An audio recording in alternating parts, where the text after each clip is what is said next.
Good evening. Oh, good evening. It is 10:05 on a very hot Wednesday night, and I've just watched Real Madrid play football. Mr. Henry Wright, welcome to you. Did you just watch Real Madrid play football? Yeah, I've just watched the future Ballon d'Or winner, Benzema, score again. I mean, the guy, honestly, the guy is just on a different level, isn't he? I mean, you know what? I watched it and I thought Frankfurt have actually got some good players. You know, I thought they played some nice stuff. Yeah. Who's the is it the Japanese midfielder they've got? It's Mahada or Tadama or something. Yeah, he had a great chance, didn't he? And I thought, it was a really, considering it's like a friendly, right? Yeah. Really, I mean, we'd celebrate it like we've just won the World Cup, but Real Madrid is another trophy for them. We don't need to. We won the Walter Toll trophy, didn't we? We won the Scottish Cup, yeah. So yeah, we did well. We won that. But evening, everybody in the chat. Good evening to you. I hope you are well. This is the weekly therapy session for Henry and I. It's a chance for us to talk about something other than Tottenham. That doesn't mean we won't talk about Tottenham, but it means we get to talk about lots of other things that our heart can remain out of, and we can talk with our heads. Everyone in the chat, thank you very much. Keep putting your comments in. Please, as always, smash that like button. We've got 25 likes already. Let's see if we can get up to 100 as quick as possible. And if anyone wants to put in super chats, as you know by now, 50% does go to the British Heart Foundation, which is charity. If you lot don't like charity, then who are you? Henry, today we're going to talk first and foremost about the Premier League results from the weekend.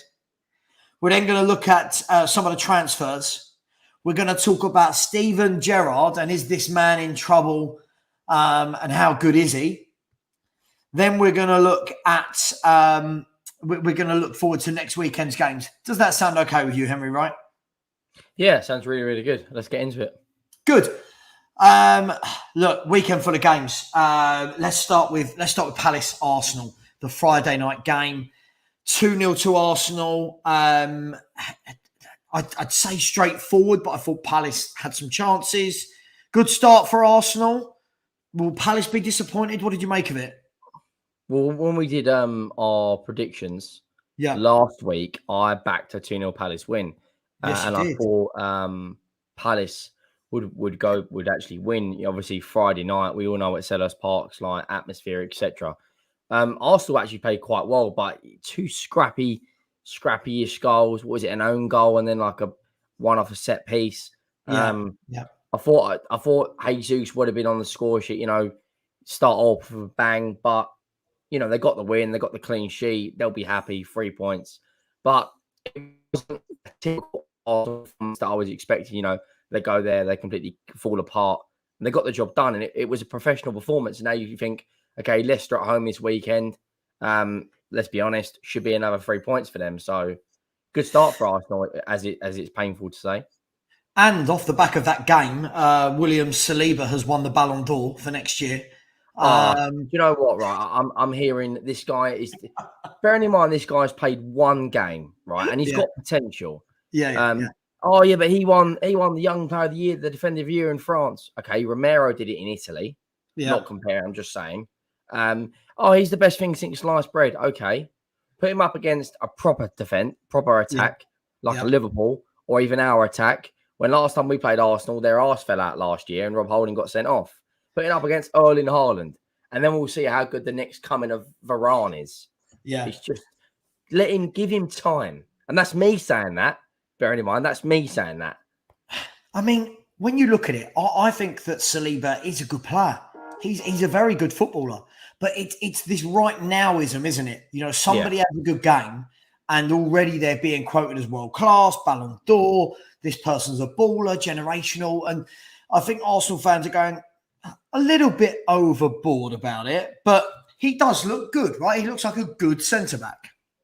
Yeah, he's definitely looking like their strongest centre-back so far. He looks like if you compare, I don't want to do this because it's not a Tottenham show, but if you compare our defence to their defence, Romero and Saliba are kind of like the main defender, but Saliba, I don't think Saliba will be the leader at the back. I still think that might be Gabriel. Right, okay. Where with us, Dyer's the leader at the back. And then Ben White is just, well, the Seaside Eric Dyer was playing right back at one point, wasn't he? But comfortable performance. I felt they kept Zaha quiet, but I feel Arsenal have got their first 5 games. Realistically, they should be winning those first 5 games. And if you say, okay, 15 out of a 15, as an Arsenal fan, you're happy as pig and shit. Whereas we've got, West Ham away, Chelsea. Chelsea have obviously had a tough start. Everton, they now play us. So out of all the teams up there, they've probably got the best start. When you look at fixtures. Yeah, absolutely. I mean, look, football's not played on paper, but they have got a nice start to the season, haven't they? Crystal Palace, just really quickly before we move on. Really quickly before we move on. Rooksy Pop. Sorry, mate. I've chucked in a 0. No, I haven't. I know. Sorry, guys. 10:10. Henry Savva wants to keep Ndombele. Henry knows all too well about my opinions of Ndombele. Yeah, this guy's finished. 200 Don't grand. worry about that. Just get rid. Just quickly, Henry. Crystal Palace. Was there enough there to see that they should be optimistic for the season? Are you worried? What did you think? No, I'm not. Palace will have a good season. They'll be mid-table, low end mid-table. Elise will come back. Edouard will start scoring. I'm sure Zaha will chip in. They've got to replace the likes of Gallagher. They've still got quality players in there, Guahi, etc. Andre always chips in with a few goals. I don't think Palace should be worried. Not in a million years. Teams like Southampton, which I know we'll probably get onto the Spurs result, they're the sort of teams I'd be worried. If I wasn't a fan of those clubs, I'd be worried. Yeah, absolutely. Just quickly, if I do go past some of your questions, I am starring them and we will bring them up. So please don't think I'm being rude and ignoring them. That's very funny, the AFTV quote. Henry, then the first game on Saturday was Fulham-Liverpool. I think we managed to catch the second half of it in the pub by the Spurs ground. By all intents and purposes, Fulham played well to the point they were organised, had a few chances and limited Liverpool. And then I think Liverpool kind of came into it and started to dominate.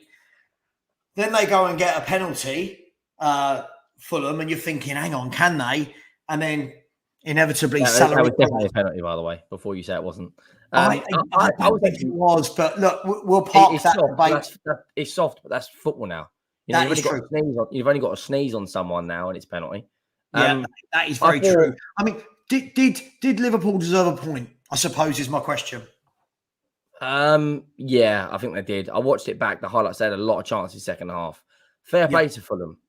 Coming up against one of the best teams, top 3 teams in Europe, you'd say Real Madrid, Man City, Liverpool. You'd say the top 3 teams in Europe. Coming up against Liverpool. They've lost Mane. I thought Darwin Núñez, thought he looked good. But, Fulham did well. And Mitrovic, 2 goals in his first game. I don't know who they've got next, but do Fulham have enough firepower to stay in the league? I'm not so sure just yet, but they're asking questions around them. But for Fulham, you take a point all day long. Well, there you go. Fulham have got Wolves away. I think they'll win that. Brentford at home. There's the next 2. I think they'll beat Wolves. I wasn't really... Look, I know we'll probably talk about the Wolves result in a minute, but I actually think they've got some problems, Wolves. But we'll leave that for a little bit later. But Fulham, I thought they played really well. I'd take a draw against Liverpool, so I'm sure Fulham will be happy. Mitrovic played quite well. Nice header, and obviously wins the penalty and slots it home. He looks lean as well. He looked like... The Mitrovic of the Premier League 2 years ago was a stocky guy, really good at hold-up play, obviously a beast in the air, but he looks like lean, chiseled. Hopefully he can do the business. Golo, so Chelsea are not in your top 3. Chelsea are not even in the top 5 teams in the world at the moment, let alone the top 3 in the world. But yeah. Well, that told you, Zolo Golo. Do you think Chelsea are in the top 3 teams in the world? Oh, in the world? No, of course not. No. I mean, if they're top 3 teams in the Premier League, we're having that conversation. Top 3 teams in the world? I don't think so.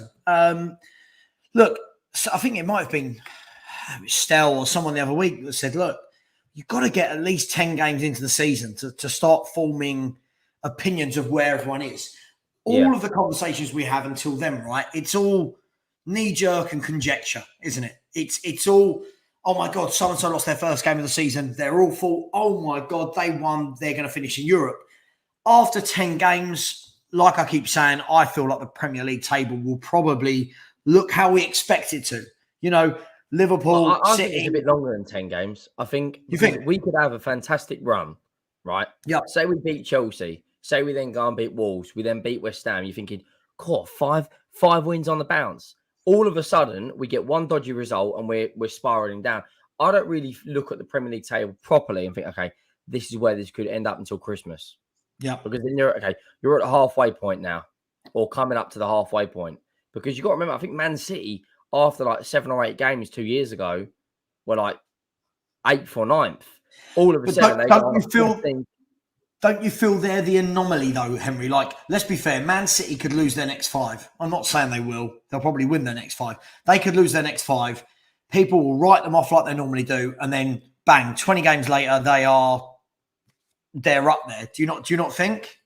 Yeah, Man City's a one-off, but I'm not comparing, other teams to Man City, but there's been times in recent years where Arsenal, Spurs, Chelsea have all gone on bigger runs, but obviously Man City, best squad in Europe. But I'd probably give it this season. We got Champions League is less than a month away now. Yep. The first game, Tottenham's first game is the 7th of September, right? So in September, we've got I think I read earlier, we've got 8 games in September. Yeah, it's a lot. 2 Champions League games, 6 Premier League games. Then October, we've got, I think, another 8 games. Halfway through September, we'll have a rough idea of where teams are. Yeah, fair. Normally, I would say the Champions League would normally be in October, but obviously we're a month ahead because of the World Cup. But this season, I think, is going to be one of the strangest seasons you will ever see as a football fan, because the World Cup finishes in, say, mid-Jan, right? Yeah. Early mid-Jan. It's probably going to take another 4 weeks after that, at least 2 or 3 weeks, for teams to get back together. Because if you get a couple of big injuries and say, hypothetically, touch wood, this doesn't happen, we lose Kane and Son in the World Cup. Yeah. 2 injuries, South Korea and England. And you're thinking, right, our season's finished. But then you flip it on the other side, we come back all clean and they're firing again. Anything can happen. Exactly. So I don't agree with it. I'm not a fan of it. But yeah, no, I agree. The next game on the list is Spurs Southampton. I don't want to go into massive detail because we talk about this quite a lot, but any surprise for you there? Were you expecting any different? Was it as clinical as you thought it was going to be? I'll tell you one of the main positives. We scored 4 goals without Kane or Son being on the end of one. Correct. If we can bring that into our game, because other teams around us, Arsenal, Chelsea, Man City, Liverpool, they don't really have, besides Liverpool have Salah, their goals come from everywhere. Yep. Man City, you told me the other day, what was it, 9 players in the top 50 goal scorers or something like that? If we can have a season like that where Dyer gets 4 to 6, Sessegnon gets 4 to 6, Emerson gets 4 to 6, and you're thinking, okay, because it takes so much pressure off. And I thought, let's be honest, no disrespect to Southampton, they are in serious bother.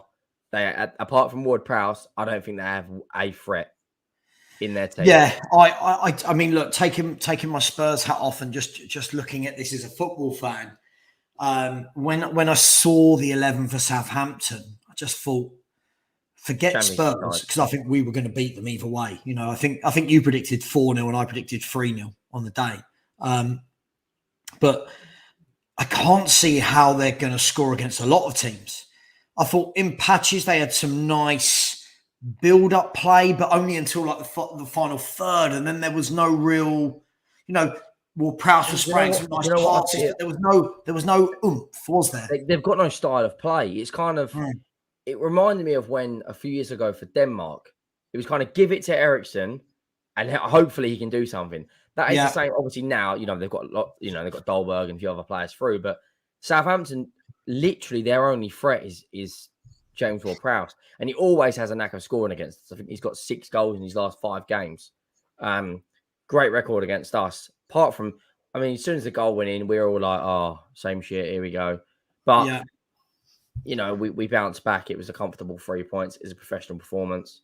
Sessegnon and Dyer on the score sheet. Emerson Royale with a couple of assists, but it's just a routine win. I mean, Southampton of last year had a little bit more quality in there. Brozier was up top.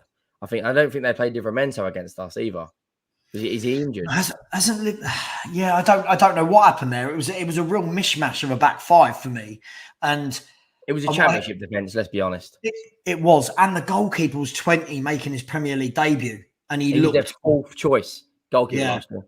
Yeah. So look, onwards and upwards for Spurs, Southampton. Lots of worrying. Let's move on from that. Newcastle versus Forest. 2-0, absolute worldie from what a goal that was from Fabian Schär. And to be fair, I thought a really nice. I heard it described yesterday by someone, a delicious finish by Callum Wilson. Now, Newcastle this year, if everyone stays fit, especially Callum Wilson being their main goal scorer, what can they do realistically? What can they do this season? What's the kind of dizzy heights for Newcastle? If Wilson stays fit and they added one more player, like a goal scoring midfielder, like hypothetically a Maddison, right? Yeah. Even if they don't, I think they'll have a really good season. I honestly think they could be 7th. Do you know one other team I'm worrying about as well? Around there, West Ham are going to struggle this year, big time. Big time. Newcastle could overtake West Ham, get into the Conference League, and then you're thinking, right, Eddie Howe's come in 18 months later or 2 years later. He's gone from taking over a team that couldn't score in a brothel to being into the Conference League, and fair play to him, because they're not going out and signing like worldies. They're doing smart business. Sven Botman, Nick Pope, Dan Burn, Bruno Gomares.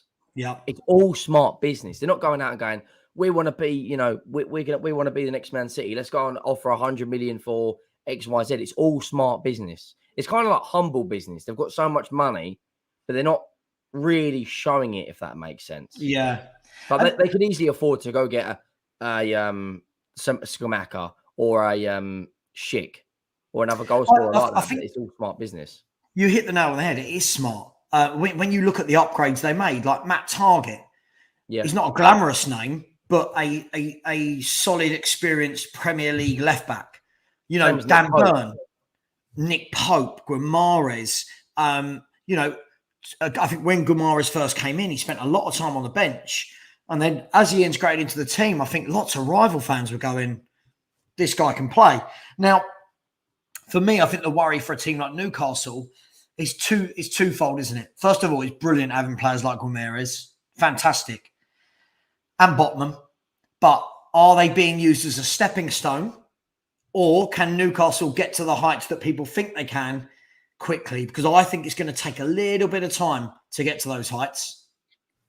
Do you not think it's a win-win situation either way, though? Because they're either going to play well, which will push Newcastle up the table to get that bigger move, or they build a career at Newcastle.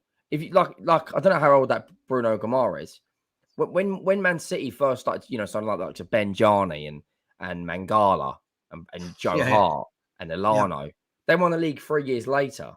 It's probably easier to win the Premier League now. The only other two big fish are Liverpool and City. Then you had United. Chelsea won it a few years later. So let's talk about this comment, Henry. Then, so I mean, look, bearing in mind, Europe now is what, top 7. Yeah. Soon, I think it will get to the stage where Europe is like the top 20 in each league. Like everyone will get some form of European football. They're talking about bringing another competition in, aren't they? Oh, don't. You're just going to upset me, Henry. There's no need for it. I think there's too many already. But Billy has said Newcastle haven't done anything in this market to push for Europe. Now, whilst I agree, I don't think they've done anything amazing. When you look at it for the top 7, outside of that top 4, is there really 3 teams that run away with 5th, 6th, and 7th for you? No. Yeah, I disagree when he says haven't done anything to push for Europe. So they've signed Sven Botman, right? Who, in my opinion, would start for Spurs, right? They've signed Nick Pope. A few years ago, was one of the best keepers in the league. Outside of the top 6 goalkeepers, he's one of the best. They've also signed they've signed someone else as well, haven't they? Newcastle. Yeah. Botman, So Pope, Newcastle and signed Pope, Botman, and Target. someone else. But Yeah, you got to understand, for Newcastle to go from where they are to Europe is a massive jump in one season. But it seems like West Ham, if I'm being honest, I think they're going to struggle this year. I really do. I do. And Man United could, if they're not careful. I mean, I saw a stat earlier. Marcus Rashford hasn't got a Premier League goal since January. Bruno Fernandes hasn't got a registered assist since February. Elanga hasn't scored since February either. They haven't kept a clean sheet since March. You know, Man United, it's worrying time. Genuinely, if they're not careful, they could be 8th or 9th. We'll come to Man United. We're going to come to Man United after we've talked about the games. I've got a piece on Man United and a piece on Aston Villa. How are they not European quality players? Sven Botman won the league with Lille 2 years ago. Yeah. Or a year ago. I think they've got some very good players. Look, I don't think you need to have European players littered throughout, because at the end of the day, 7th now is gettable. West Ham showed that last year with some very average players as well. Let's move on, Henry. So just really quickly, Nottingham Forest, kind of baptism of fire. Welcome to the Premier League, that wasn't it, really? Right. Do you know what, though? I'm going to do a big shout now. I think they will beat West Ham at the weekend. Where is it? Forest? Yep, Jesse Lingard. You've heard it here first on Savva and Wright. Written. West Ham will lose this weekend. Mate, listen, sometimes if you could write a script, that would be it. They've just signed another player today, haven't they? They've made their 15th signing. Yeah, they seem to be in for absolutely everyone, mate. Just really, really quickly, big shout out to the super chat. Anthony Joshua will be knocking out Usyk August 20th. Absolutely. Big up to yourself, Anthony Joshua, for the chat. Let's hope you are better than the last time I was at Spurs watching you get beaten convincingly. But thank you very much for the super chat.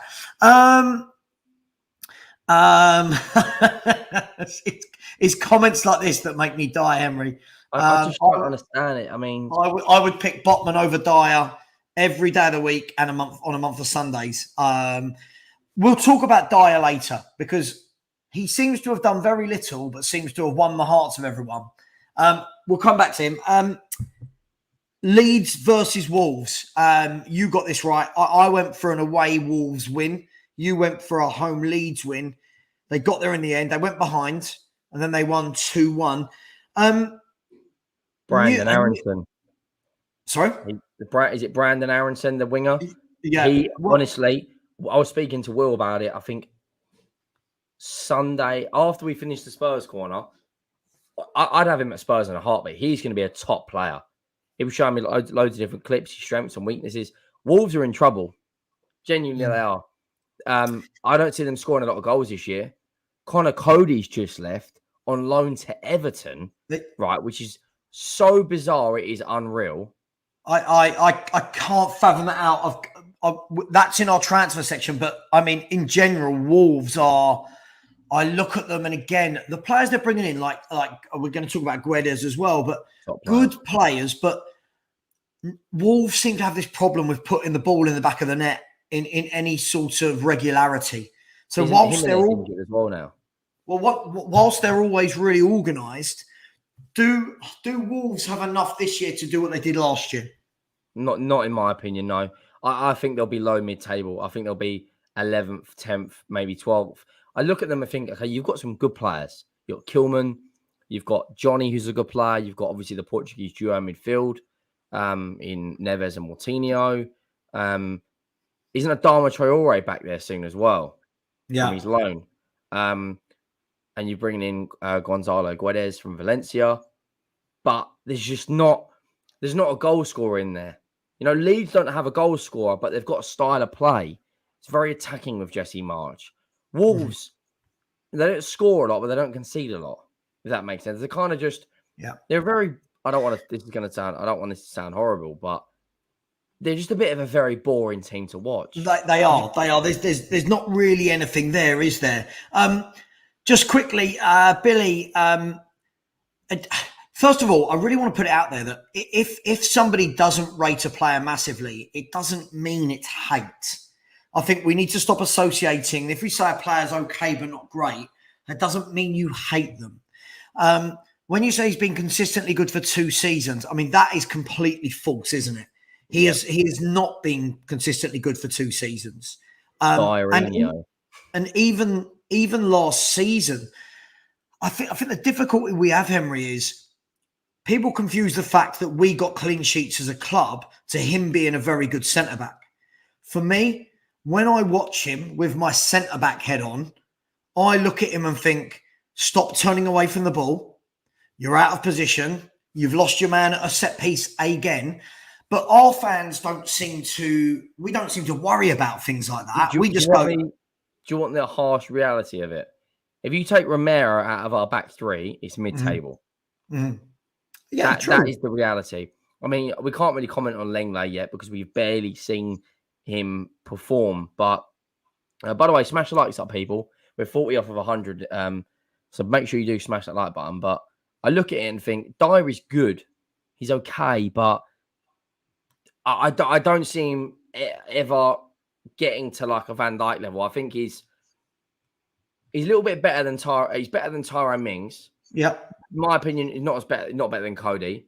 But there's just like I don't really know where he stands. Yeah. For me, he's a steady Eddie of a centre back, right? He's got weaknesses, he's got some strengths, but all in all, it balances itself out, and I think he's decent in a free. But when he's the central part of your team, it's not for me. I think he's good, but we really do overrate players. But let's move on.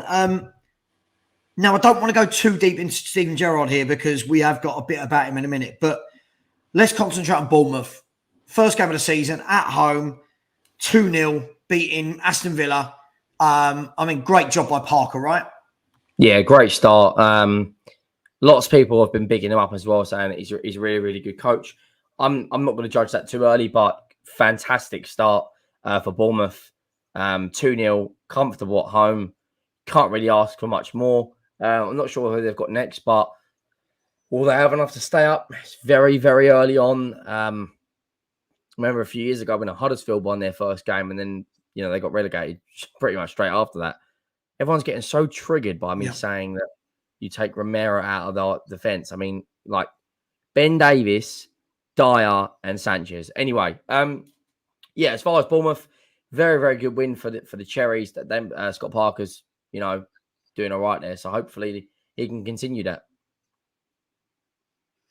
Yeah, absolutely. Look, they haven't really done a lot in this window. I think they just signed Neto from Barcelona. They brought in random signing that as well because I don't think he's going to start. Yeah, really random. But they also brought in. I can't even think who Bournemouth have brought in now. Not a lot. I don't think they've done a lot in the window. But no one springs to mind, is it? Can you see them going straight back down over a season? I think most likely they will go back down. Who knows? Parker could pull some magic out of the hat and they could do really well. But I can see them going down. Yeah. Scott M with a good point here, saying if Dyer's name was Dyrino, he would have been run out of town 5 years ago for his crap play. One thing I never understand, Henry, thanks, Scott. One thing I never understand is whenever a English player is talked about, the first thing fans jump to is, it's because he's English. But I've said this about Emerson Royal, Ndombele, Sissoko, Lo Celso, Bergwijn, Hill.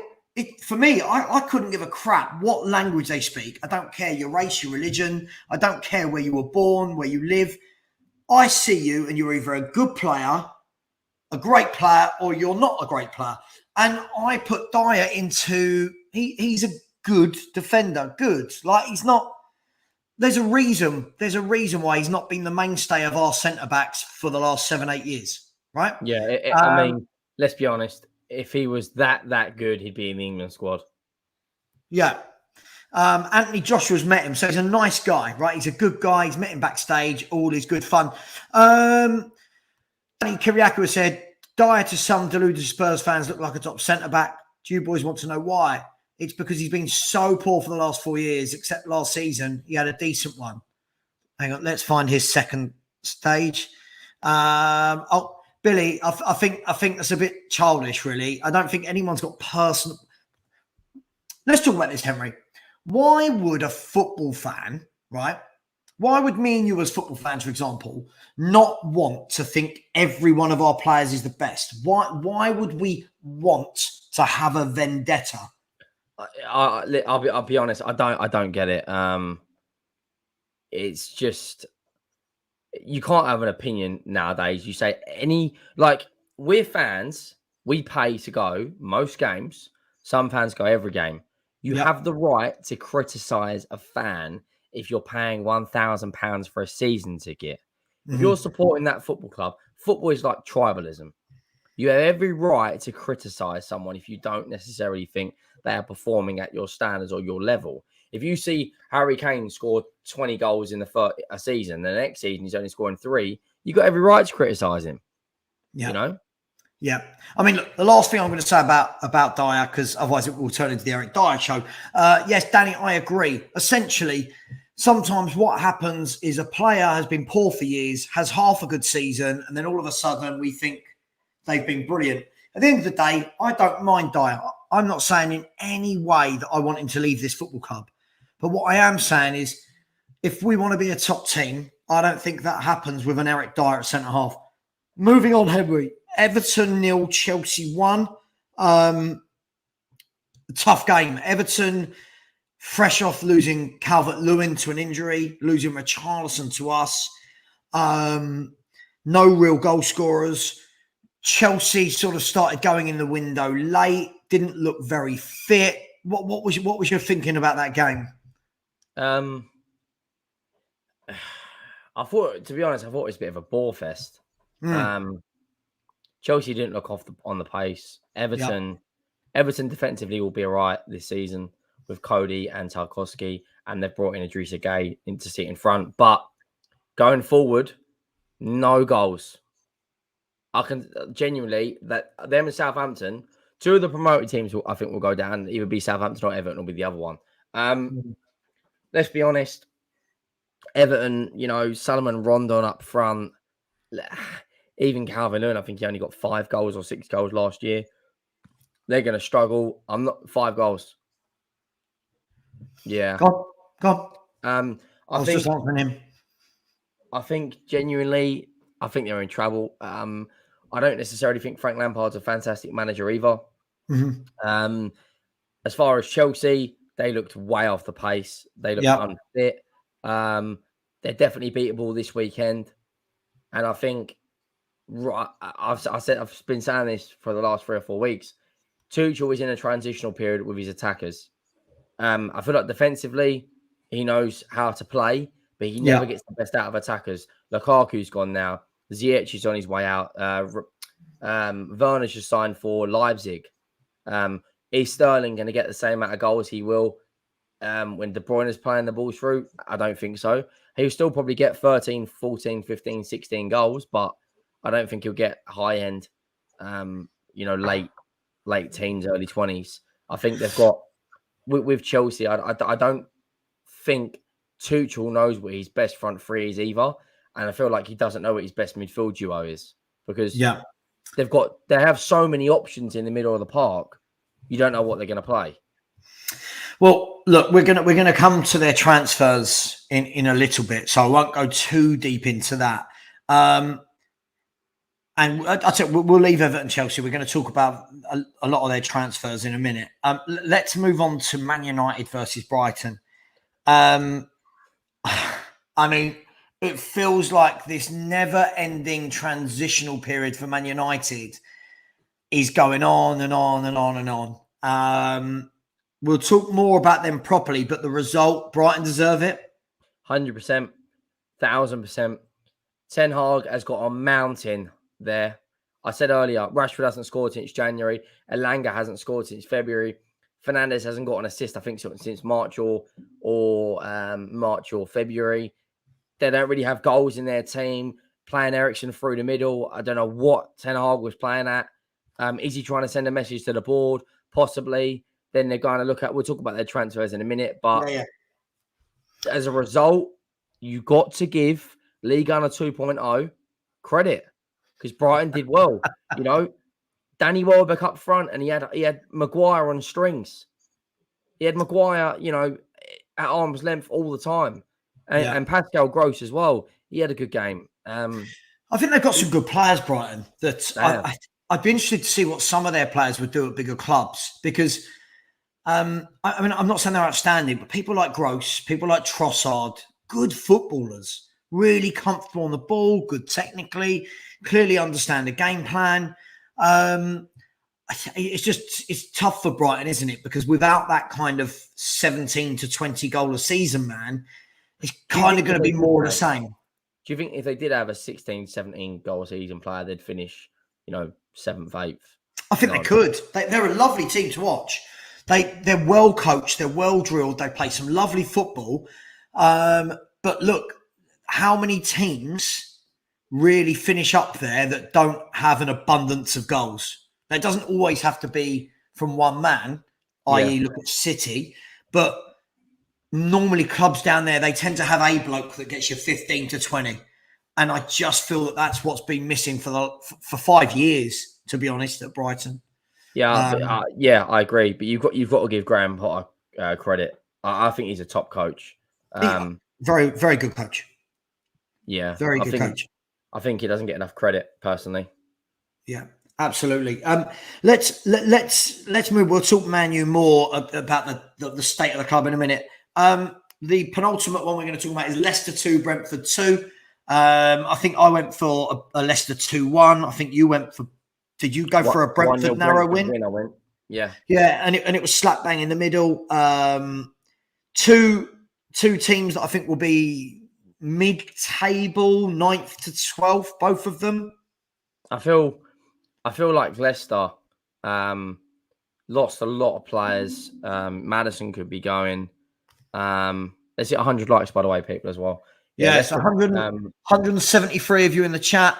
Smash that like button. Follow myself at Savva Talk Spurs. Follow Henry Wright TV.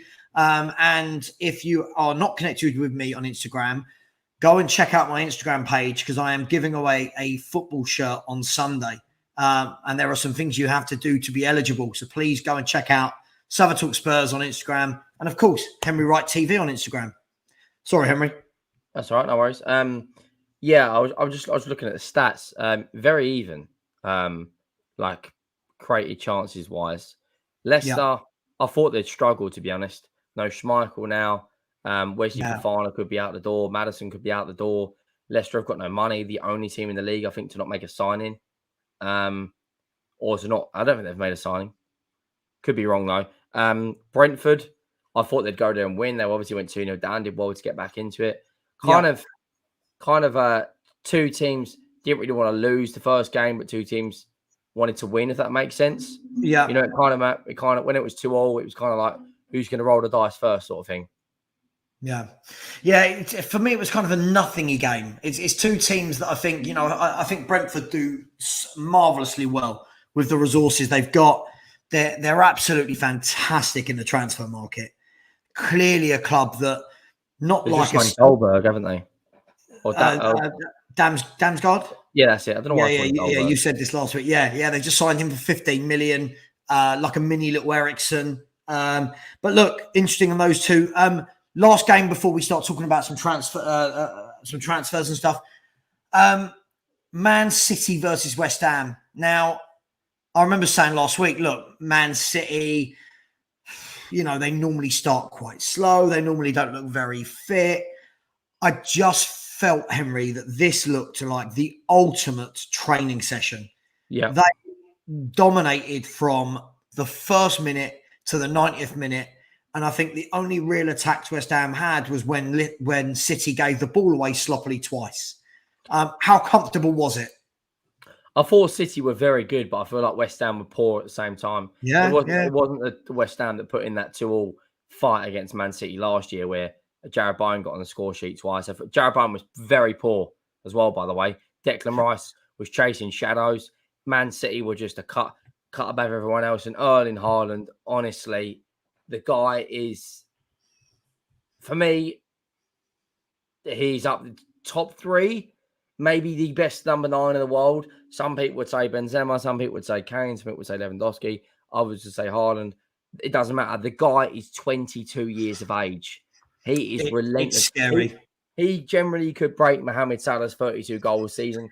The only thing that might make him not is Pep took him off, and the reporter said, "Did you not feel sorry for taking Haaland off and not getting his hat trick?" What do you think Pep said? It's probably like, no, not at all, or something. He said, "I don't care. Yeah. I don't care about hat tricks. I want to win titles." Right. That is the mindset of an elite coach. Yeah.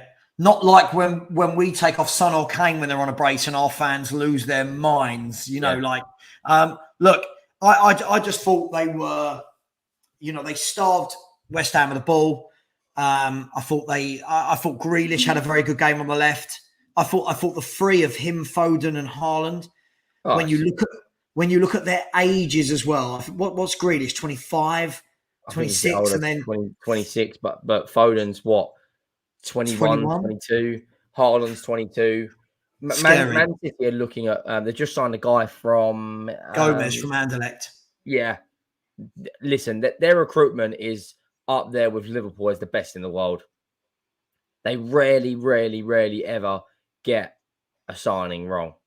Even the backup player Alvarez. Well, he's not. Well, whether he's going to back up, we'll wait to see how many games and goals he gets. I think there's going to be a rotation between the two. Personally, I think Haaland will get 75% of the goals, but in the cup games, FA Cup, League Cup, Alvarez will be the guy. Kind of like when he still had Claudio Bravo and he was the goalkeeper in the cups, or when they had Edison. Haaland is not going to play. They're boring to watch, Henry. Listen, if you want to watch attractive football, the best managers to do it is Pep. I never understand this. When people tell me City are boring to watch, right? The aim of football, right, is score goals, don't concede, and keep the little round thing, right? Don't give that little round thing away. City achieve all that whilst moving the ball at lightning fast pace. When people say that's boring, what do they want to see? Because for me as a fan, Henry, I can't stand it when players give the ball away. I can't stand it when I watch, like at the weekend, even for us and for Southampton, players giving the ball away over and over and over again. City don't do that. If you've got the ball, they can't score. Boring. Simple as that. Exactly. I don't understand it at all. For me, Pep is the best manager at playing fancy football. His 09, 10, 11 Barcelona side was generally one of the best footballing teams I have ever laid eyes on, if not the best. And Man City are trying to replicate that. But if Haaland gets injured without a striker, I don't get it. Again, Man City got nearly 100 points and over 100 goals without Haaland. I feel like sometimes people shoot from the hip without thinking. It's like they're in trouble. Right. They didn't have a striker last year and won the league against a very, very good Liverpool squad. Yeah. So could you put a bit more context beyond that, Faz? Why will City struggle without Haaland? I mean, Conte will teach Pep how to play football. Pep's won 28 trophies. Come on, Faz. Who said that? Faz. What time? 10:49. Billy, sorry for me. I've watched Pep Guardiola since his debut as a manager, and the way he revolutionizes teams to play football is just out of this world. Got rid of the likes of Deco and who was the other one he got rid of straight away? Eto'o, Deco. He got rid of loads of them, bringing through the youth players. Yeah, I agree with this. Davinson, the defender. I think Rodri, for me, is the best DM in the world. I think he plays that position with such poise such class. Always got time on the ball. Always in space to receive the ball. His passing is phenomenal. He's good in the tackle. Faz, I think this is where when fans of a football club can't take their hat off and compliment anyone else, that is this. Conte won't teach Pep how to play football, will he? I don't understand that as a sentiment. Billy said everything everything is the best in the world to Henry. I mean, how is Guardiola not one of the best coaches in the world? He's won the league title 4 out of the last 5 years, and pandemic Pep Arteta have spent more than City in the last 3 years. Yeah, it's absolutely bonkers.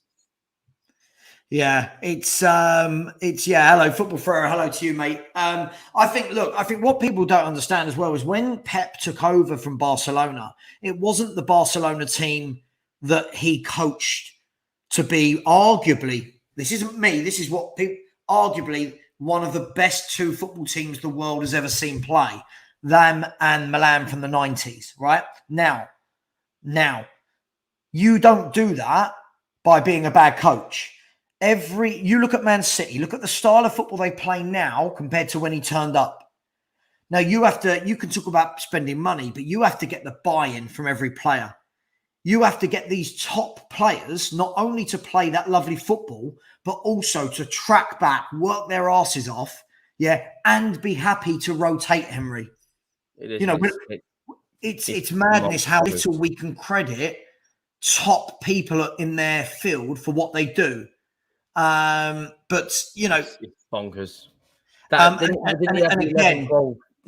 again, sorry, Assassin Awesome. Can I ask how old you are? No offense, I can tell you, Pep Guardiola was an absolute worldie of a footballer.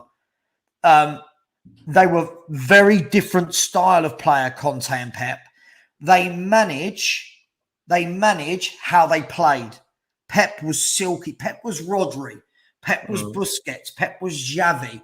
Conte was more Kante. Yeah. Pep was more that type of player. Very good player. But he was in no way, shape or form a better footballer than Pep Guardiola. Henry, Rodri or Fabinho? Rodri for me. The best 2 DMs in the world at the moment. But I would go Rodri. Well, the best 3 DMs, I would say Rodri, Rodri, Fabinho, Casemiro, in no particular order, but Rodri is the best out of the 3. I agree, mate. Dude, Faz, listen. When Conte has won Champions Leagues, when he wins leagues back to back, like Pep does, then I think we can have this conversation. But again, Faz, I love you, dude. You're always nice and polite, but you can't take your Spurs hat off. And that's the problem. You mix this with that. Come on. We're very good at belittling very successful people. It's a really bad trait in this country, isn't it, Henry? We belittle success, but big up failure. I'm not saying Conte's a failure, but... Just quickly, going back to Pep, Messi's best ever season with Pep, he got 92 goal contributions. Hang on, 95 goal contributions in 60 games. He scored 50 in the league with 19 assists in 37 games under Pep. Have you ever seen a player get that amount of goals and assists ever? I think never will again either. 94 in one year or 92. It's just you never ever will either. That year from Lionel Messi was ridiculous. 90 odd goals in a calendar year. I mean, put that in perspective, right? Put that in perspective. Let's think. Last year, the 2 top scorers in the Premier League, Salah and Son, got 23 league goals. Lionel Messi got 96 goals in a calendar year, playing for boring Pep. Fads, mate, listen, sorry, you've got to listen. Okay, let me ask you a question then. And again, this will sound like I hate Conte, and that's not what this was designed to be. Has Conte ever won the Champions League or got close to winning it? The difficulty is here, right, is first of all, they're very different styles of manager, right? The second difficulty is that Pep Guardiola is never going to take a job lower down. When people go, oh, but would he take a job there? Why? That's like asking, in his prime, would Lionel Messi go and play for Aston Villa? No, of course he wouldn't. The best play and manage the best. The big clubs get the big boys in to manage because they know they will deliver. Yeah, Billy Horrocks is he's a nightmare. No one can get credit other than Tottenham. It's mad. It's mad. I'm sorry. I love Conte. But if someone said to me right now, you're swapping for Pep, I'm all over that because that is my type of football. Let's have a look. Are there anything else before we move on? Les Adams, welcome to the show. Anthony Joshua would knock Pep out, though. I reckon that's true. I do reckon that's true. True Blue says, smash the like buttons. Please do. We're 8 off of 100. Can't we do 150 easy? 193 of you in the chat, 92 likes. And remember, if you do want to leave any super chats, then 50% goes charity. Let's move on. Just quickly, I won't. Danny has said Conte has never got past the last 16 or the quarters of the Champions League. This is true. Give Conte the City team and he would won loads of the Champions League. The difficult thing with this, Henry, is lots of those City players don't play in any sort of style that Conte would want to play. Right? Conte has a very set way of playing. Those City players play football. They are one-touch, tick-a-tacker football. So it's really difficult to say if you stuck Conte at Man City, would he go there and all of a sudden... Let's play a game, Henry. Let's play a game. Pep gets sacked tomorrow. Conte takes over. Does Conte go into the best footballing team in the world, right, and try and change their philosophy to a back three, wing backs, 2 holding midfielders with that Man City squad? Yes, he does. Right. Will they be as effective as they are now, where they keep the ball for 70% every game? No way. Back three formations are the best counter-attacking formations you can get because you overload the wing backs and you suffocate their defence. The way Pep plays is he suffocates your midfield. Yeah. Without a midfield, you can't control the game. So Rodri sits deep, right? Very deep. His heat map is between their semicircle and your semicircle. Yeah. He's the anchor of the team. De Bruyne floats around. Well, De Bruyne is a box-to-box cam. He can be making, tackles, long sprays. The pass he played against West Ham was absolutely exquisite. Then you get clever midfielders like Foden, Grealish, Bernardo Silva. Yeah. Float around the box all the time. Little transitional plays.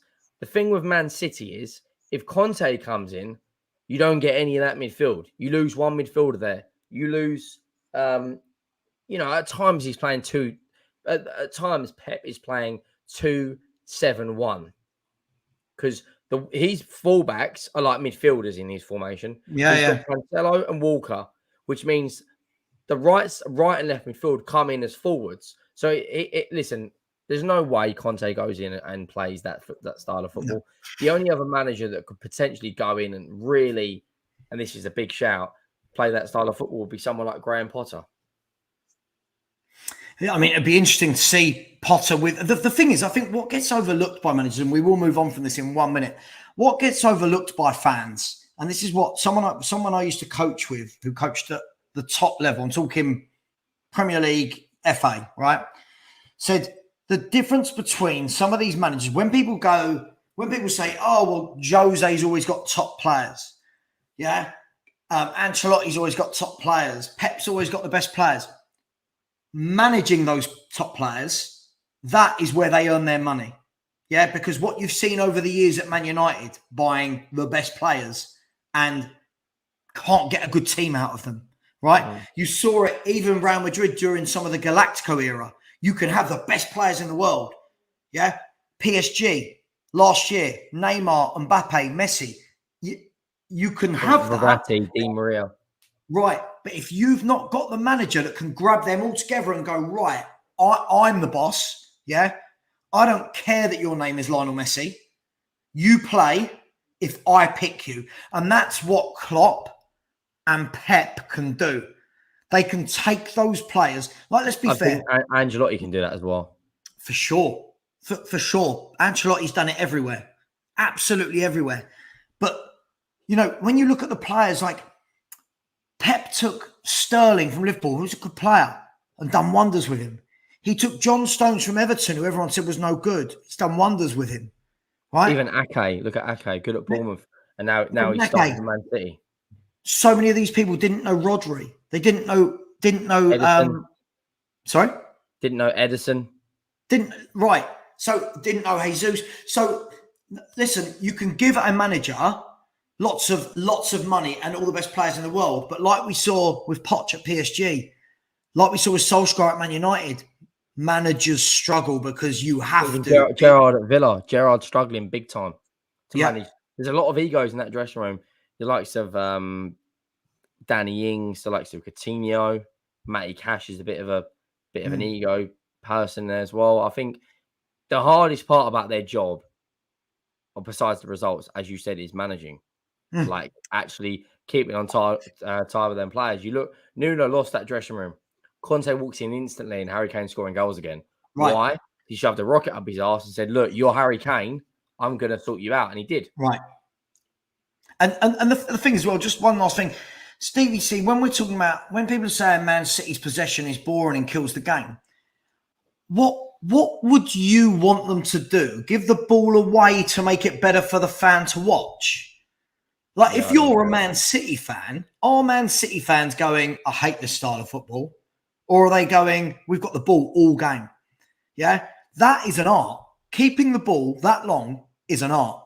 And yet they make it look very simple. Let's move on from this, Henry. I want to talk about Aston Villa. As you do, right? Aston Villa on a Wednesday night. So Aston Villa, the owners came in, they got rid of Dean Smith, which I think was really, really harsh. I thought he'd done a wonderful job. Had a tiny bit of a rough patch after losing Grealish. Trying to bed new players in. Got rid of him, bought in Gerrard. Gerrard bought the likes of Digne, bought the likes of Coutinho. Already had the likes of Buendia there. And now he's just signed loads of players. His win rate is something like 33%, 33.5%. Same as Gary Neville's at Valencia. So sorry to butt in. The media go. manipulate things to protect certain people. So Lampard will get more criticism than Gerrard. Neville will get more criticism than Gerrard. The media have certain people that can't do no wrong. Yeah, no worries, mate. The way I see it is Steven Gerrard is a good coach, but he's not a great coach.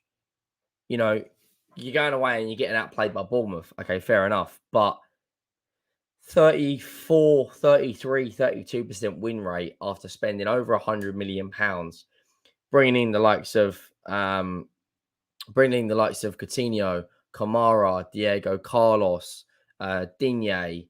They've brought in Buendia. They've brought in a few other players. I'll be honest.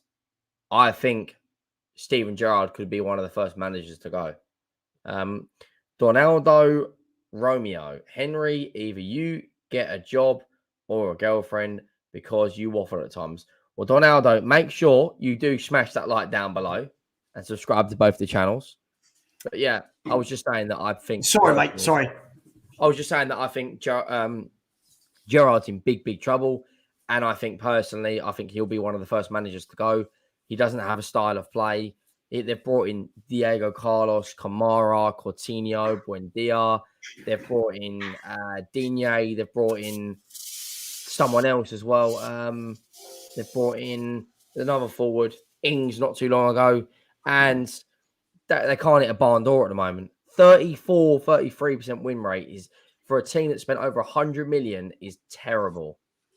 Henry, can you get a job or a girlfriend? This guy said. Yeah, apparently I waffle at times. Please, Henry, get a job. Please subscribe as well, Don Aldo. I love this. Henry, either you get a job or a girlfriend because you waffle. Can I ask a question? If you did have a job, which you do, and you did have a girlfriend, which you do have a fiance, would you still waffle, Henry? Yeah, I waffle apparently all the time, so it's just another day at the office for me.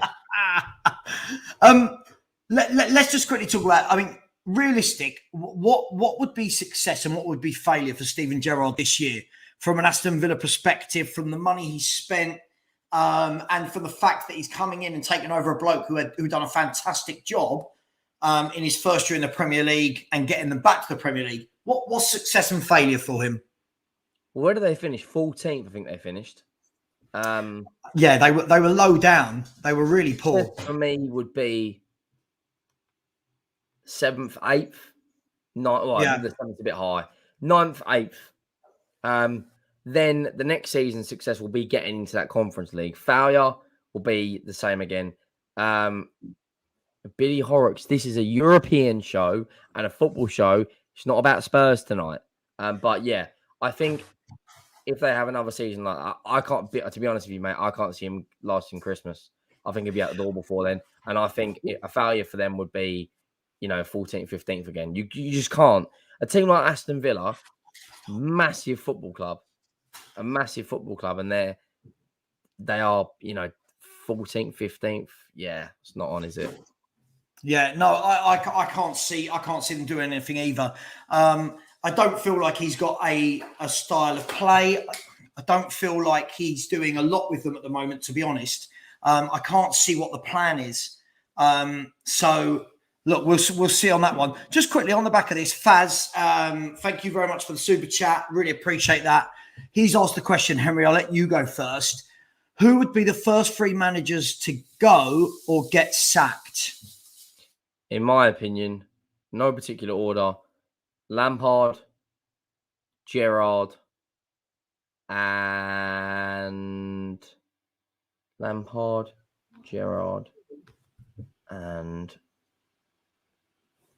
I'm going to throw a big one in there. Tuchel. You think Tuchel will go? I've said this 2 episodes ago.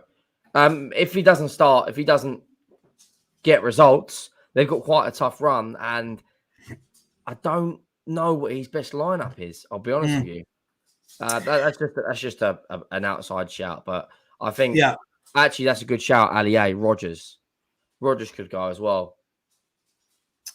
I mean, it's a tough one, isn't it? When you look at it, I mean, Lampard and Gerrard for me, I don't think deserve the jobs they've got. If I'm really, really honest, if I was an Everton fan or a Villa fan, I'd be asking, well, apart from the fact that their surnames are Gerrard and Lampard and they were great players, why is my club hiring this manager to get us out of the trouble that we're in? Maybe even Ten Hag. Say that again. Maybe even Ten Hag. I don't think people understand how that is the biggest job at the moment in world football. He has the biggest task of any football club to sort out that dressing room and that club. That's a good shout. But yeah, I feel like you're right. They're only just getting him into management positions purely because of the name, not necessarily what they've done as managers. Lampard did okay at Derby, did fairly well, but at Chelsea, the first 6 months he was great, then he was terrible. Gerrard obviously won the league at Rangers, comes to the Premier League, and at the moment he's getting swallowed up. He is, yeah, he is. I mean, this is an interesting one, and we actually talked about this over in Nando's the other day, if you remember. Poch to Villa. Now, obviously, it's an easy link to make because Poch is not in employment.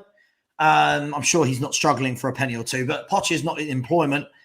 Gerrard, if he was to go, I think that would be a good job for someone like Pochettino, wouldn't it? Would you think? Do you think if he joins them and turns it around? Do you think? Well, 2 things. Do you think Poch could turn that around? And 2, is that a job for Poch? Because I feel like he'd benefit more probably going to somewhere in Spain, a Europa League or a Conference League team, maybe managing Italy. Would he benefit? I don't know if he'd go Villa. I think he's more likely to probably go Southampton. I'm being honest. Just quickly, Billy, this is not a Spurs show tonight. It's in the title. Everyone knows this. So can you don't have to be here, mate. Log off. It's absolutely fine. We won't be offended. Mate, I think the only reason I could see him, if both jobs were on the table for him, right? Southampton versus Villa, you can look at it with your heart and say, well, he's been at Southampton. Or you can look at it and go, where's he going to get backed, right? Now, let's be really, really honest. Which one of those owners is going to splash some cash for well, not only Pochettino, but for any manager? Yeah, it's a good point. I mean, Villa would be. I just can't see it happening. By the way, why is that my nickname? Savva, and was it Bowie? Bowie, yeah, I like it. But yeah, I mean, I can't see Poch coming back to the Prem just yet. I feel like he'd probably go to a La Liga club. But yeah, there's other managers out there as well. But I do want to see him back in the Prem. I'd love to see what the reception he'd get at White Hart Lane. Mm-hmm. Surely he'd get clapped. I mean, I get a big up, you get serious kudos. I mean, I don't know what's better, but we'll pretend it's for you. Yeah, look, it's an interesting one, isn't it? I just feel that when I watch Villa, I watched them a few times last year. Well, a lot of times last year. I never really felt I understood what they were doing. And when you've got the likes of Buendia and Coutinho, who are both very creative, influential forces, I don't feel like he utilised either of them, really. You had Matty Cash bombing down the right, Digne down the left, players like McGinn. They should have been Leon Bailey. They should have been doing better, right? They should have been doing better. To be honest with you, Villa have got a lot of players that would get into Arsenal and Tottenham sides. The likes of Konsa, Matty Cash, Digne, Coutinho. There's players there. We're not getting to their sides, we're getting to their squad. They've got to be doing better than 14th this year. If they do sack him, I think they'd look at maybe a team from another country manager. I can see someone like Sarri going there from big up Chica as well for the donation. I feel like maybe Sarri or someone like that would go Villa, come out of his position. In the last few minutes, Henry, we have had this. Hold fire with me on this one. We have had this. Poch to Man U.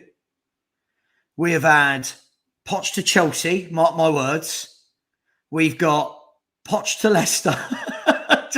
Poch is going to be managing 3 teams this year. He's going to be a very busy man. Let's move on from Gerrard and Villa and let's talk about. I mean, it's an absolute circus. You said it was a super chat, by the way. Sorry, there it is. Just quickly before we carry on, Chike, a big up to yourself. I've not seen you in my shows before, but I see you in Henry's. So welcome to you. Has said also Arteta is a shout to get sacked.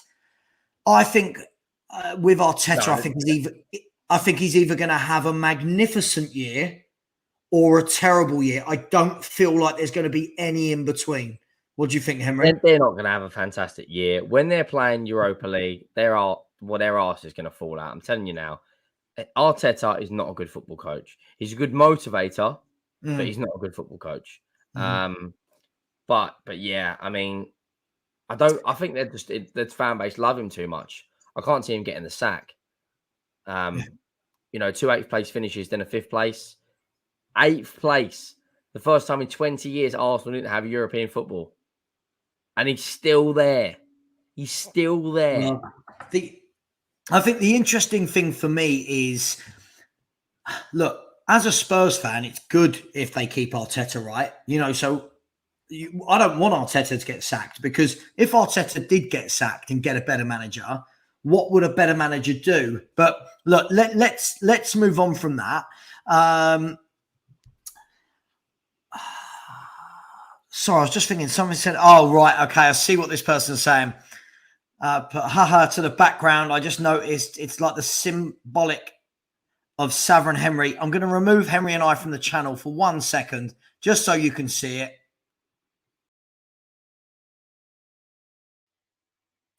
If anyone doesn't know that, get to know that picture. It's a very symbolic photo. Henry, let's move on. This has been an absolute circus at this club for years and years and years and years. Ferguson left, 9 years ago now? They've had fleeting success, you could say, with Van Gaal with an FA Cup.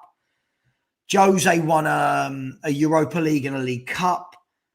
And since then, they've spent all sorts of ridiculous money. And they look as far away from Man City as Spurs do from... We look closer to winning the league than Man United do. Oh, for sure. We haven't won the league in both of our lifetimes. No, of course. We haven't won the league since 61. But look, I almost feel sorry for Ten Hag because this guy has come in. He has picked up, I would love to say, Rangnick's mess. This isn't Rangnick's mess. He has picked up Rangnick's, Solskjaer's, Jose's, Moyes, all that have gone before him. Even the tail end of Ferguson's time there. Van Gaal, as well. Van Gaal. Where they scraped over the line, but there were some very dubious players there. From a Spurs point of view, from Man City and Liverpool point of view, great, right? Everyone loves to see it. But from a football fan point of view, what has happened at Man United and where do they go? Where do they go from this? Where do they go? Two things, which is why how Man United have completely fallen apart. Year after year after year after year, it has been poor recruitment. They've gone from Michael Carrick to McFred, Vidic and Ferdinand to Sorry, Harry did you say McFred? Yeah, McFred. I've not heard that before. I like that. McTominay and McFred. Yeah, I mean, they've gone from Carrick to McFred. They've gone from, Rooney, Van Persie to Rashford and Martial. The recruitment has been diabolical. And I'll be honest, I don't see this changing anytime soon for Manchester United. The way that football club needs to change is the Glazers took over that club in 2005, right? Yeah. I think it was 2005. It has got to be ripped out from the very top to the bottom. Yeah. Everyone's fault. Everyone thought it was his fault, right? He's gone, and it's still carnage. 80 million for Harry Maguire. Let's just look at the last 5 years. Some of the signings, right? 60 million for Di Maria, world-class player, flopped. Falcao, world-class player, flopped. 80 million for Maguire, 45 million for the Swedish centre-back they've got. I can't remember what his name is now. Lindelof. 50 million on Fred. 50-odd million on Martial. Did you say Wan-Bissaka? Wan-Bissaka was about 50 million. Luke Shaw was 35 million. De Gea was obviously the Alex Ferguson years. Has Spurs TV's right? They lack an identity. They lack a style of play. They think bringing a manager in is going to change everything. The only way Man United change is if they do collectively. They bring in someone like Luis Campos. If you don't know who that is, he is arguably the best director of football in the world, or potentially would have kept Ralph Rangnick. This guy signed the likes of Kimmich for 800k, Mane at the Leipzig group, and rip it out and start again. Man United have got. If you're a Man United fan, you have got to. The next 2 to 3 years are going to be very tough because it's got to get worse before it gets better. They've got to rip out everything. They've got so many overpaid prima donna players that just aren't very good enough. They're paying David De Gea 350k a week. That is more than what Harry Kane and Son get combined. Until the new contract. Just quickly before we move on to that point. Please do, if you do not subscribe to myself or Henry, please do smash that subscribe button. I am well on the way to hitting 2K. I need 400 more to hit the 2K mark. And Henry is approaching the 7.5K mark. Are we? Yeah, we're about 45 away from 7,400. Perfect. So please, if I could just ask if everybody just really quickly that hasn't subscribed could just go and press subscribe, that would be much appreciated. Look at Stacey C. Alexis Sanchez was 400 grand a week. Yeah. And at the time, he was one of the best players in the league. He's just signed for Marseille. Yeah. Like, just genuinely, they are 10 years away from winning the league. 10 years. I think the difficulty with it as well, Henry, is we all knew there was going to be a bit of drop off when Fergie left, right? But how long can this drop off continue? It's going to get worse before they lose all sorts of. Well, hang on, because at the moment they're hanging on as Man United. It's Man United, don't worry, right? Oh, it's Man United. We'll attract some players. How long does this go on for before they are just a Spurs, a West Ham, a Leicester? Look at the teams that won the league and they dropped off overnight, didn't they? Look at Blackburn. They won the league and now look where they are. Leeds won the league. The thing is, with Man United, if I'm being completely honest, I think if they would have got Conte, let's rewind back to September of last year or October, whenever it was. If we would have beat Man United, we lost 3-0, right?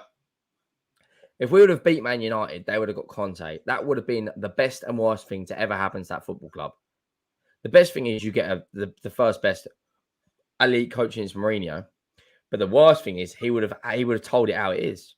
Yeah, Man United want a yes man who they can control. Conte would have shoved the firework in that dressing room, and you think it's toxic now? It would have gone toxic beyond belief, and genuinely, Man United would be in a worse state than you'd ever seen it. But it would be on a path to getting better. Genuinely, I don't think even if you put Pep or Klopp in there, they can't save it at the moment. Genuinely, it's a mess.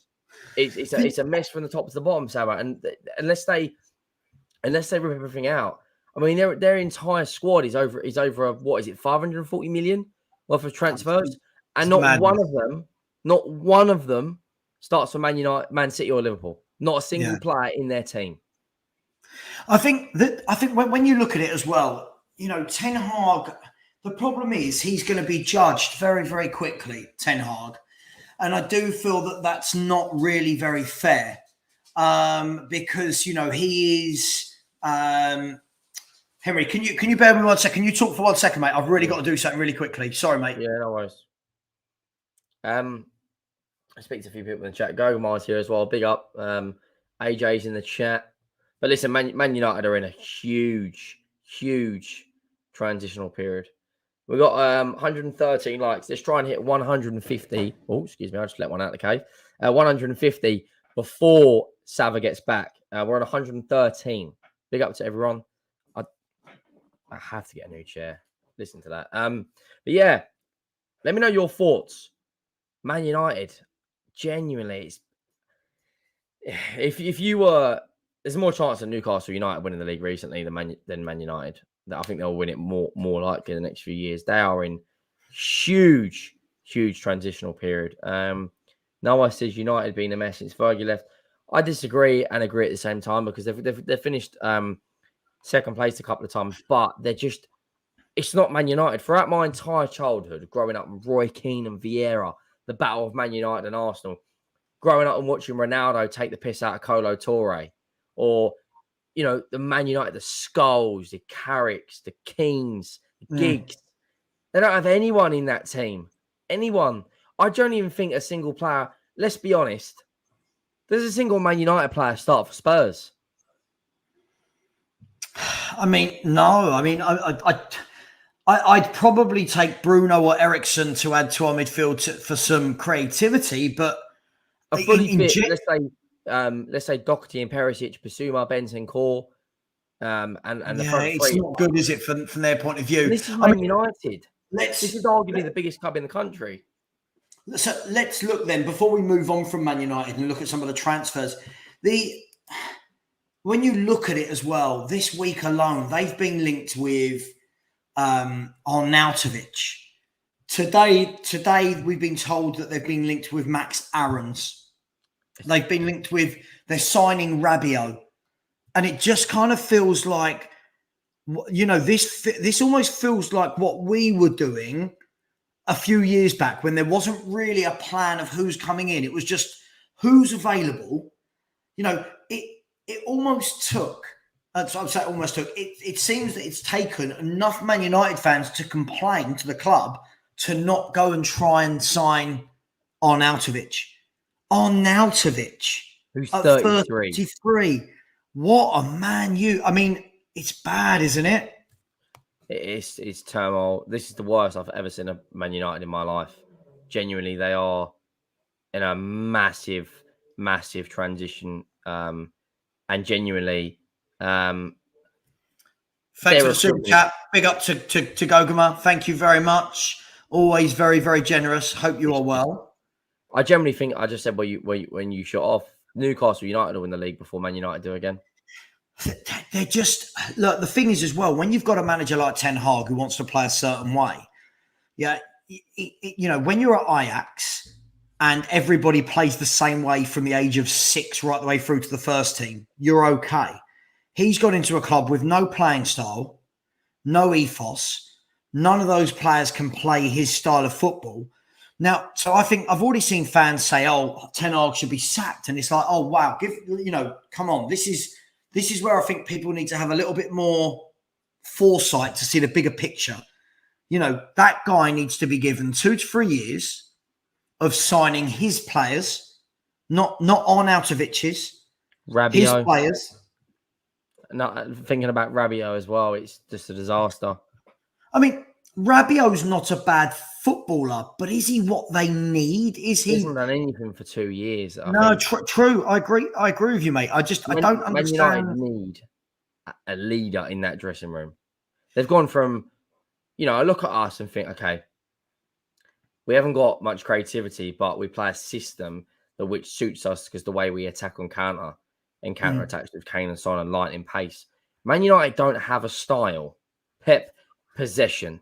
Liverpool, pressure. Chelsea, counter attack. Arsenal, a bit of mixture of everything. West Ham, counter. Man United, what do? Yeah, it's a stranger, isn't it? Just really quickly, we've got a few super chats. Football Ferreira with a super sticker. Thank you very much, my friend. Off the back of that, he said, when will I be able to come on a Wednesday show with you guys? Let's speak on Instagram. We can make that happen next week or the week after. Got no problem with that at all. Gogama, hello to you. Anthony Joshua again. I said he wants to knock out Daniel Levy. Now that's pay-per-view I would watch. Henry, let's move on from Man United because they are a mess. Let's go and look at some of the transfers for the last sort of 15, 20 minutes, if you're all right for time. Yeah, go on. Yeah, I got time. Yeah. So we'll start off looking at some of the transfers. Let's start with Man City. So Man City today have signed Sergio Gomez from Anderlecht, who originates from the Barcelona academy. You can bet your bottom dollar that Pep would have done his research. I did take the liberty of checking out his stats before we did this show. Now, it's only the Belgium league, but he was involved in 17 goal contributions from left back last year. 21, 22 years of age, Spanish left back. You just know, don't you, that Pep will have done another time, right? Everyone thought they'd be short at left back because of only Cancelo there. And what have they done? They've strengthened. Spanish guy from the Barcelona academy with that amount of goal contributions, you just know he's going to be a beast. C Cube just said Savva and Henry agree with each other too much. We need to throw a Will in there. That's for the Spurs corner on Sundays. Yes, yeah. Listen, and look, we don't. Henry and I don't agree on everything, but sometimes when you're talking about things like Man United, I don't really feel that I could sit there and go, "No, actually, I think Man United are in good shape." I don't really. You can't even play devil's advocate for Man United because they're just shocking at the moment. Yeah, absolutely. Look, Man City now so they've now got with the signing of Gomez. Now he's not definitely staying. he might be going out on loan somewhere. But if he does stay, they've now got Cancelo and Gomez left back. Ake can play there as well. They've got Walker and Cancelo who can play right back. They've got Ake, Stones, Laporte, Diaz at centre half. It's then you look at the midfield. Calvin it's an Phillips, embarrassment Rodri. of riches, isn't it? Yeah, Calvin Phillips, Rodri, Bernardo Silva, De Bruyne. It's just frightening. Their squad is actually frightening. Yeah, it is. Let's move on to the next signing. Now this is one we touched upon earlier. Connor Cody. I mean, this is so bizarre for me, Henry. Connor Cody to Everton is bizarre enough. Yeah. But Connor Cody on loan, like what on earth has gone on at Wolves for him to not be? And he's captain as well. Right. What has happened there? I said to you earlier, I think Wolves are in trouble, genuinely. Yep. It's just no obligation, no option to buy, no, it's just a straight loan to Everton. Going from a team that's battling out to get into the Europa League and Conference League last year to a team that literally just about stayed up because of Richarlison. I honestly, I'm shocked they've let him go. It's not like they've gone down and he's gone up, but. So here's a question for you then. So Connor Cody famously plays in a back three, right? Chelsea, Everton have now just gone and signed Tarkowski on a free. I mean, when you think about it, Tarkowski on a free and Cody on a loan, that's some good business right there without spending. It's a good partnership. Holgate's got a long injury as well, so they've got they're short for centre back now. He's out for 12 weeks. Are we going to see them adopt the wing back formation now with Cody, Tarkowski, and either maybe Godfrey or? I don't think they'll play wing backs. I think they'll still play a back four. It'd be interesting to see Cody in a back four because predominantly he's played in the back three the last 5 years. Yeah, he might be a Scouser, etc. They've still got Mina there as well. Even though he's injured, Godfrey's injured. I think Holgate got an injury the other day as well. I think genuinely, big up Chike as well, the second donation. I think I'll get there. Don't worry. No, he's just a really nice guy, so I always say big up to him. I think genuinely looking at it, a back two with Cody and Tarkowski on paper it sounds good, but. And they've got Idrissa Gueye in the middle with potentially Andre Gomez. No. I mean, don't forget today they also signed Onana, didn't they? Yeah. So you can see what they're doing in that core. Cody, Tarkowski, Gueye, Onana. He's trying to make them more experienced, more solid through that middle. But that's where they lose a lot of the games in the midfield. But I can't see Everton scoring that many goals defensively. Like I said earlier, they'll be good. They'll be really good. I agree. I mean, Dele Alli on the bench again. I mean, Dele Alli can't get in this Everton team. Daniel Levy's done absolute wonders if he gets 10 million for him. I mean, are we ever going to get any money for him? I mean, it's just generally, he's finished. Chike, big up to you, as Henry said. Thank you very much for the donations. Much appreciated. Chike has said, just before we go on to the next transfer, is it an overreaction so that Man United could be fighting relegation this season since it has to get worse before it gets better? I can't see relegation. Nah. I still think that goals from Ronaldo, goals from Bruno Fernandes, players like Eriksen, that they'll be somewhere between 7th and 10th unless they have a really good 3 weeks between now and the beginning of September. Milinkovic-Savic was linked to him earlier. If they get him, he's a top player. But personally, I think United, I think they'll finish 8th or 9th. Personally, yeah, as well. Everton, That's a strange one. I know, proper old 4-4-2 left-sided midfielder. It feels that what he's doing is going for very experienced players. Like Dwight McNeil's played in the Premier League for years. So has Idrissa Gueye before he went to PSG. Tarkowski, Cody. I think what I'd say is men, real men. You know what I mean? That if they're in a relegation battle, if they're in a scrap, these guys are leaders in a dressing room. But let's look at the next. Let's look at the next transfer. This is one that hasn't happened, but we talked about this yesterday when we were walking from one office to the other. Bernardo Silva. Now, Pep Guardiola famously always says, if a player wants to leave, I will never stop them, which I think is the right thing to do. Bernardo Silva has come out in the last few days and said, the club know my position.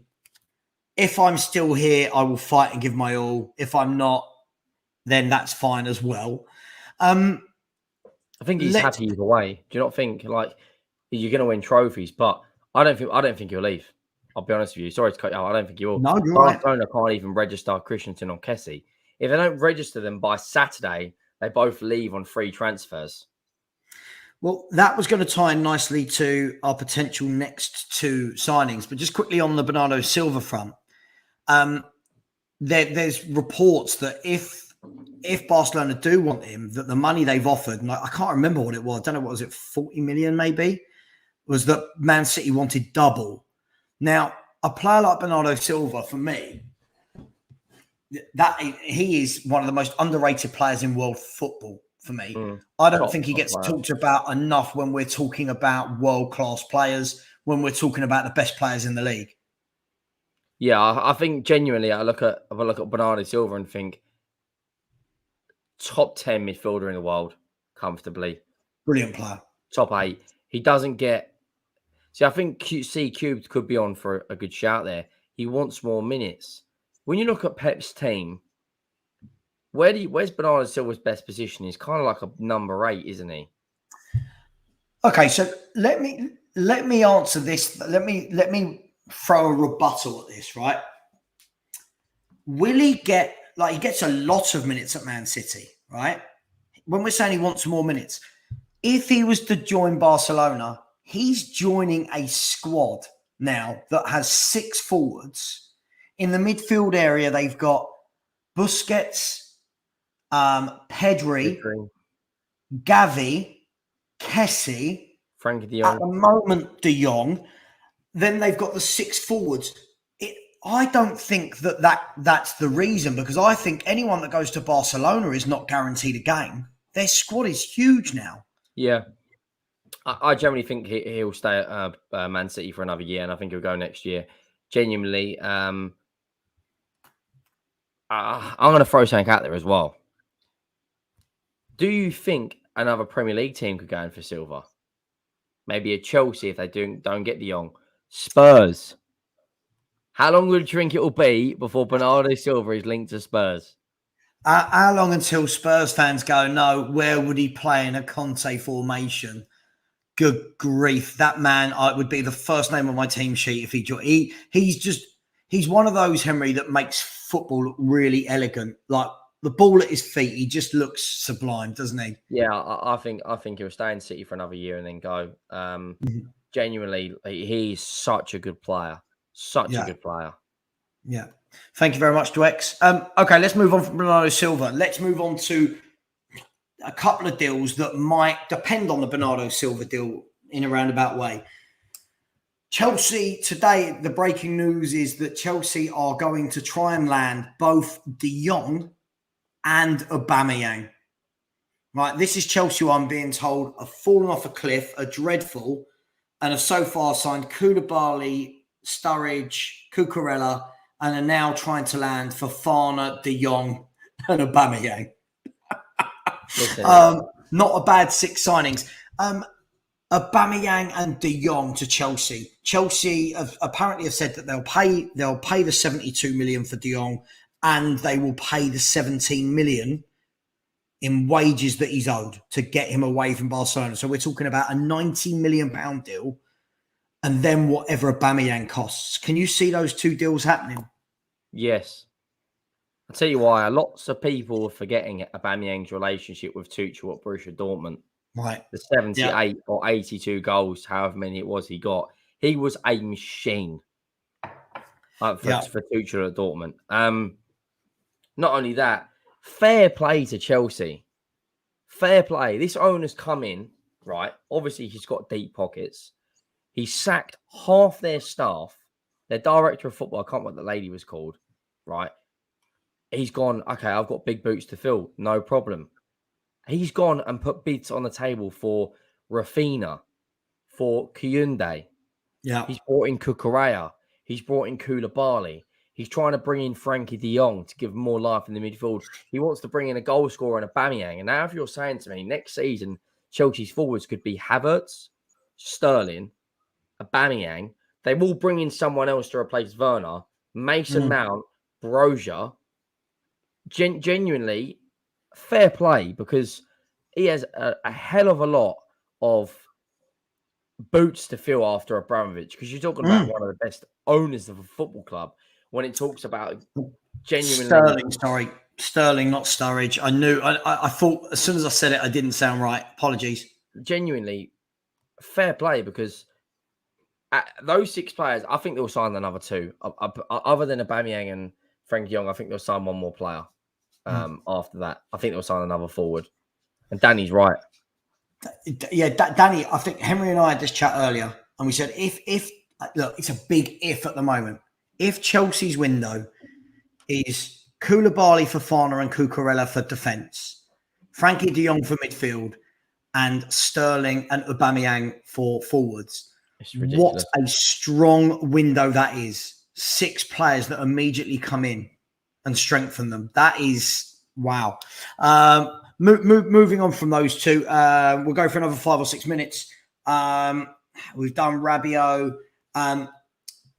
Another one, Kostic to Juve is one that's I don't think it's quite done, but I think it's getting there. 16 million euros for Felipe Kostic. Still, absolute still. Genuinely, it's ridiculous. You know, talking about 100 goal contributions in the last 4 or 5 seasons from left back. We're talking about one of the top players out in Europe for that amount of money, 16 million euros. And I don't want to be that guy, but we paid 15 million for Spence. Yeah, I just feel like I feel like that's a wonderful signing for Juventus at 16 million euros. He's at a good age. He's got good experience, really good stats. Let's just quickly, for the last 5 minutes, Henry, if it's okay with you, if you got 5 minutes, right? Yeah, it's fine. Yeah. Yep. I just want to go through. I've started some questions as we've been going along. Football Thursday, Savva, only you can bring a show with Tyson Fury and Anthony Joshua. Yeah, we've got Tyson Fury and Anthony Joshua in the chat. Tyson Fury, listen, you may be a better boxer than Anthony Joshua, but he's given us a couple of super chats. So, dude, come on. That's really poor form. I did miss another super sticker from the prolific Gogama. Thank you very much. I can only say we all love you very much. And if you don't follow Gogama, please go and do so on YouTube and on Instagram. Let's look at some of these questions, Henry, that we did. Just quickly, I think this is where people get confused. I don't think, Henry, it's about Sterling and Aubameyang being as good as Son and Kane, but it's about when you put those 3 forwards, Havertz, Aubameyang and Sterling, then with their midfield, then with their back 5, that's when, for me, Spurs, we can't just keep talking about a front 3. We've had Kane and Son for 8 years, right? We've had them for 7 years together. It's not just always going, well, we've got a better front 3 than people because we will always score goals. I feel like we do this a lot. As soon as you say someone's great, instantly, like if you're a Messi fan, but Ronaldo's better. Like, yeah. Right, they're not a patch on Son and Kane, but look at their squad. Yeah, all we're saying is if Chelsea were to go out now and get Frankie de Jong, Frankie de Jong's a wonderful footballer. Aubameyang is a wonderful goal scorer. And Fofana at the back to play alongside Azpilicueta and Thiago Silva and Koulibaly. And then they'll have Trevor Chalobah as well, who's coming through. The depth for me is just worrying. But let's quickly get to some of these chats. So, Henry, the first question that comes in was, hi, guys, love the content. Who's your dark horse that's going to go far in the Champions League? Dark horse. Borussia Dortmund or Spurs. Okay, Spurs, eh? I don't necessarily think we'll go far, but I think we could get quarters or maybe if the draw is nice to us, because Conte surely has a point to prove that he can do something in Europe. But Dortmund have signed some good players. They've got that Adeyemi from Salzburg, who was Haaland's replacement. Yeah. They've signed, is it Slaughter? Oh, Schlotterbeck. Very good centre-back. I like him. Signed him. German international now. They've signed someone else as well, another midfielder. They've signed 7 or 8 this window, if I'm not wrong. But you know Dortmund are very good with their... And they'll sell them all on in the next 3 years for like quadruple. Just quickly, why have we got AJ and Fury arguing in the comments about who's going to knock each other out? I don't know, but it's funny. As long as they're not making accounts about me, I don't care. All right, let's move on from that, Henry. Danny Kiriakou, big up, Danny. Mr. Bun has said, big up, lads. I'm starting to feel like Zaniolo is not coming and we won't be getting another centre-back because Tanganga might stay. Are you worried, boys, because Tanganga is Medical Room FC and that leaves us short? Yes, I am. We still need a couple more players. Big up Danny as well. Good opinions on him. I generally think that we need one more addition in the midfield. And if we don't get Zaniolo, we've got to go for someone else. I'm still confident the deal will get done. It's just going to take a lot of ball ache with Jose Mourinho and Roma. Henry Stout. I like these two. I hope they come the same kid on the same account. I don't know, but it's funny. Okay, last couple of questions. Faz has said, Savva, do you think Cucurella will trouble Kulusevski on Sunday? Now, for me, I don't understand the wording of the question because first and foremost... Is he going to make it hard for Kulusevski? Basically what you're saying. Not in a million years. First and foremost, I think Chilwell will start. I think Cucurella will. But even if he does, I think Cucurella had a really good game against Kulusevski last year for Brighton. A very good game. I'll be honest. I think it doesn't matter if it's Cucurella or if it's Chilwell. Kulusevski has got a massive amount of confidence. And at the moment, he's our secret weapon at the moment.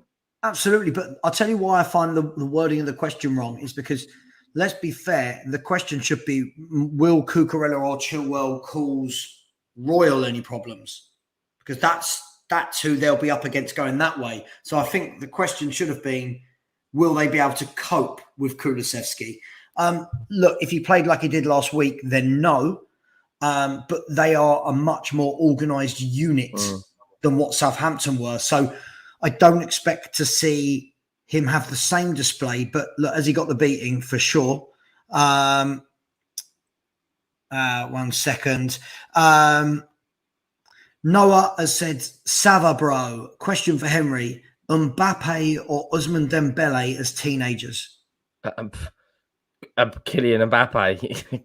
Ousmane Dembele was very, very good before the injury, though. But Mbappe won the World Cup as a teenager. Simple as that. Last two questions we've got here. We've got from Ken11, who has said to us, would we take Adama Traore over Emerson Royale? I'll let you go first, Henry. Oh, it's painful, isn't it? You've got a pace merchant who is built like Dwayne Johnson, but got the end product of a 3-year-old. And you've got Emerson Royale, who...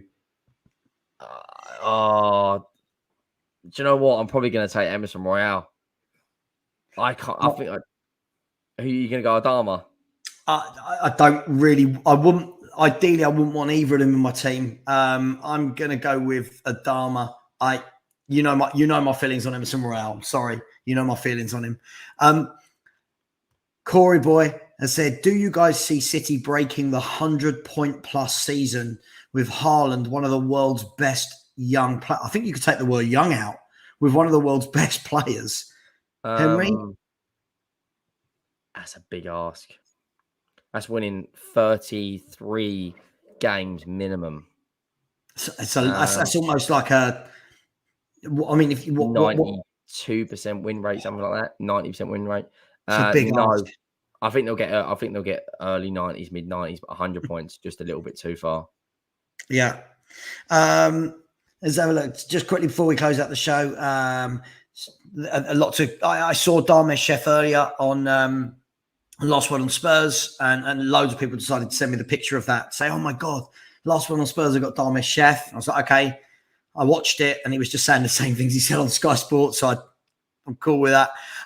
Look, we are going to end the show there. Last question from me to you, Henry. This weekend sees Tottenham at Chelsea. Let's end on a Spurs note. What's your score prediction, and how are you expecting the game to go? Game's going to be Chelsea dominate the ball. We counter like we do best. I am going to go score prediction 2-1. Son and Kane on the score sheet. Actually, no. Son and Kulu on the score sheet. Kane both assists. I think this is probably the best time to play Chelsea at the moment. If this game was a month down the line, I would be saying Chelsea 2 or 3-0. We've won at the Bridge twice in 30 years or 29 years. The last time we won was back in 2018 where Eriksen scored that worldie. Different time now, but I'm still going to back Spurs 2-1. I feel like this is going to be 2-2 or Spurs to scrape it by 1. We can break anyone down on a day, right? Normally when we play the top teams, we do really well because we hit them on the counter. Difference with Chelsea is Chelsea aren't the type of team where their back five are going to push right the way up, right? So I think they're going to struggle, though. I think they will. I think will press really high. Of course you will. Of course you will. I'm really interested to see. I mean, look, loads of questions around this game. Are Chelsea going to be as poor last week? Are they going to raise their game for Spurs? Because they always do. Yeah. Can Spurs control the game? Will we try and counter-attack against a team that don't? It's going to be a really good watch, I think. And hopefully Spurs can scrape it. But I'll sit on the fence with 2-2 at the moment. And I'll await all the inbox messages in my YouTube later to tell me that I'm the most negative man in the world for suggesting that. Just quickly, I just want to quickly put this one to you really, really quickly. Sorry, Henry, I know you need to go. I've put an idea out there. If Jose wants Skip, would you swap him for Zaniolo and put Sarr in his place? If not, wait to see if Barca can register Kessie. We get him for free. There's a lot going on there. I think... Do you want me to go first? I feel like Sarr's got a lot to offer. I actually read a scouting report on him. What's today? Wednesday, Monday, and there was about 15 teams after him, including United. So he seems to be a top player, but I don't think we should get rid of Skip yet. I think he needs another loan personally. Would I swap him for Zaniolo? Absolutely. Absolutely would I swap Skip for Zaniolo. Yeah, I think that's the thing. I've got nothing against Oliver Skip, but I think if you were telling me it's Skip for Zaniolo, again, I don't do sentiment, right? Henry, you know me. I'm not like, oh my God, but Oliver Skip could be generate. No. Get me Zaniolo, right? That's the ruthlessness I want to see from Spurs. But look, people, we are going to end it there. Thank you. We've had a very strong audience tonight. Much love to you all. Everyone's been very well behaved in the chat. Even Anthony Joshua and Tyson Fury there with their beef were very respectful to each other. Thank you to everybody who put in a message, who contributed, who put out super chats. Hopefully this show will grow from strength to strength once the season's in full flow, and these shows will be once the Champions League game finishes on a Wednesday at 10 o'clock. We'll be able to talk about that in more detail, plus all the results around Europe. But from me and Henry, thank you very much. Follow Henry, subscribe to Henry on Instagram and on YouTube at Henry Wright TV. Please subscribe to me, Savva Talk Spurs, and Instagram, Savva Talk Spurs. Much love. See you all later. Bye-bye.